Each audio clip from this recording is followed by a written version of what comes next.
मुद्दे हमारे वार्ड के नहीं है, पूरे वसई विरार के मुद्दे हैं। वसई विरार में पिछले 35 सालों से सत्ता में बैठी हुई पार्टी और पिछले 1 साल से सत्ता में आई हुई पार्टी जो है, ये लोग के कारनामे जनता देख रही है। बीजेपी आने के बाद में एक ही रस्ते का 2-2 बार उद्घाटन हो रहा है। यहाँ तक कि इतिहास में पहली बार ऐसा हुआ है कि खड्डों का भी उद्घाटन किया गया है। और ऐसा करने के बाद में जो रोड पे मटेरियल डाल रहे हैं, वेट और जो मिक्स वगैरह है, वो 2 ही घंटे में हाथों से निकल रहा है। तो ये जो मैं जनता से अपील करना चाहता हूँ कि बिल्डर और लॉबी को वोट मत कीजिए। और आप ही के पार्टी के प्रवक्ता रवि भूषण जी ने कहा कि कांग्रेस को बेचने की कवायद चल रही है आप ही के कांग्रेस में, इस पर क्या कहना चाहिए? कांग्रेस के कुछ लोग जो है सीक्रेट एजेंट है, हर पार्टी में होते हैं, तो उनका मैं यहाँ पर नाम लेना नहीं चाहूंगा क्योंकि एजेंट तो एजेंट होता है, उसका नाम को नहीं होता। और कांग्रेस को बेचने का कोशिश किया गया था, लेकिन हम लोगों ने सफल नहीं होने दिया। सर, क्या कहेंगे, क्या मुद्दे हैं आपके वार्ड में और किस तरह से आप इस इलेक्शंस को देखते हैं? मुद्दे हमारे वार्ड के नहीं है, पूरे वसई विरार के मुद्दे हैं। वसई विरार में पिछले 35 सालों से सत्ता में बैठी हुई पार्टी और पिछले 1 साल से सत्ता में आई हुई पार्टी जो है, ये लोग के कारनामे जनता देख रही है।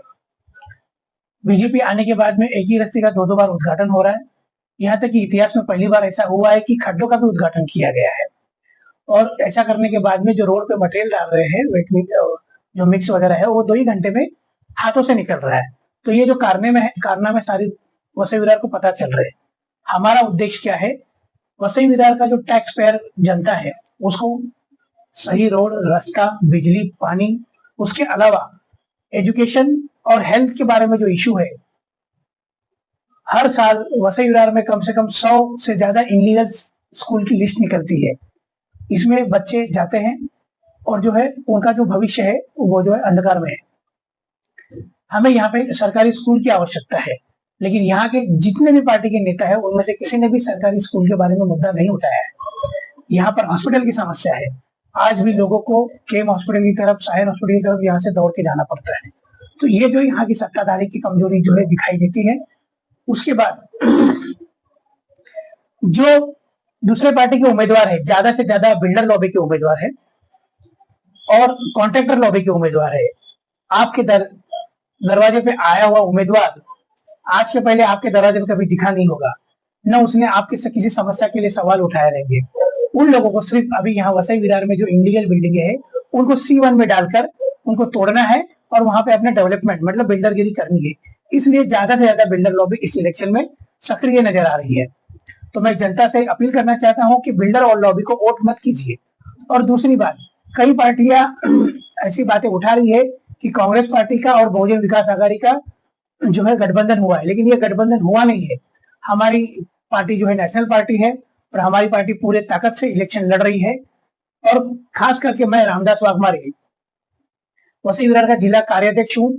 मैं सिर्फ और सिर्फ कांग्रेस के लिए प्रचार कर रहा हूँ और कांग्रेस के लिए वोट ले रहा हूँ। हमारी मिसेस रीना रामदास वाघमारे प्रभाग क्रमांक 10 क से उम्मीदवार है और हमें विश्वास है कि हमारा सीट जो है भारी बहुमतों से विजयी होगा। आपने जैसा कि अभी कहा कि बहुत सारे लोग कह रहे हैं कि कांग्रेस के साथ आपकी युति हो गई है और इस समय आप ही के वार्ड में और कई जगहों पर भी बहुजन विकास आघाड़ी के प्रत्याशी आपके अगेंस्ट में खड़े हैं यहाँ पर। यही बात मैं आपको स्पष्ट रूप से बता रहा हूँ। बहुजन विकास आघाड़ी से कांग्रेस की कोई युति हुई नहीं है। जहां पर सीटी निशानी पे लड़ा जा रहा है, वहां पर उम्मीदवार दिया गया है। केवल वसई में एक सीट पे कहीं पे उम्मीदवार वो लोग ने पीछे लिया है सीटी का, लेकिन बाकी सब 10-11 सीट पर जो है कांग्रेस की निशानी पे लड़े जा रहा है। उन सबके खिलाफ बहुजन विकास आघाड़ी ने उम्मीदवार दिया हुआ है। तो आपके जिलाध्यक्ष ने खुले तौर पर आकर सामने से डिनाई भी तो नहीं किया?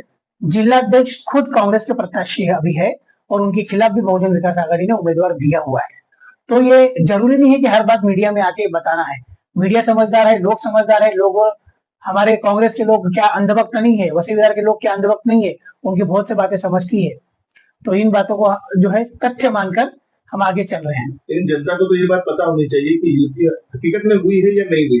अगर जनता तक ये संदेश नहीं जाएगा तो जिस तरह से आप ही के पार्टी के प्रवक्ता रवि भूषण जी ने कहा कि कांग्रेस को बेचने की कवायद चल रही है आप ही के कांग्रेस में, इस पर क्या कहना चाहिए? कांग्रेस की कुछ लोग जो है सीक्रेट एजेंट है, हर पार्टी में होते हैं, तो उनका मैं यहाँ पर नाम लेना नहीं चाहूंगा, क्योंकि एजेंट तो एजेंट होता है, उसका नाम को नहीं होता। और कांग्रेस को बेचने का कोशिश किया गया था, लेकिन हम लोगों ने सफल नहीं होने दिया। हमारे प्रभारी राजेश शर्मा जी, हमारे प्रदेश के नेता हर्षवर्धन सपकाल जी, इन्होंने जो है कांग्रेस को यहाँ पर लड़वाने की पुरजोर कोशिश की है, और हम लोग सफलता से इस इलेक्शन में जनता के सामने जा रहे हैं। बहुत बहुत धन्यवाद आपको। Thank you.